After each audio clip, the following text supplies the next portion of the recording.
میں صرف 6 سال کی تھی جب میں نے پہلی بار اپنے سائے کو بولتے ہوئے سنا۔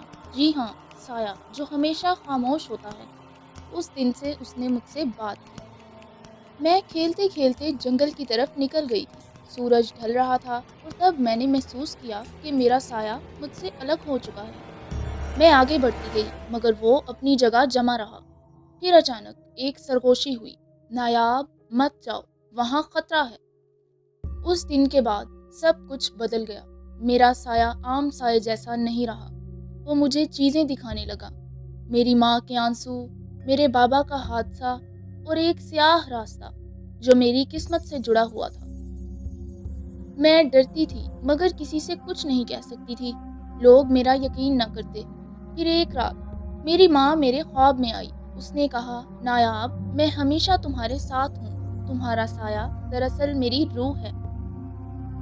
ماں نے کہا، اس کی روح اس وقت تک آزاد نہیں ہو سکتی جب تک میں کسی معصوم بچی کی جان نہ بچا لوں۔ چند دن بعد گاؤں کی ایک چھوٹی سی بچی لاپتہ ہو گئی۔ میرے سائے نے مجھے ایک پرانے کنویں کا راستہ دکھایا اور میں وہاں پہنچی، اور وہ بچی زندہ تھی۔ میں نے اسے باہر نکالا اور اسی لمحے میرا سایہ پہلی بار روشنی میں گھل مل کر ختم ہو گیا۔ میں نے اپنی ماں کی آخری مسکراہٹ دیکھی اور پہلی بار دل کو سکون ملا۔ کبھی کبھی جو چیز ہمیں ڈراتی ہے وہی ہمیں بچانے کے لیے ہوتی ہے۔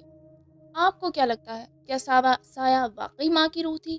کیا آپ نے کبھی کسی ایسی چیز کا تجربہ کیا ہے جو نظر نہ آتے ہوئے بھی آپ کے ساتھ رہی ہو؟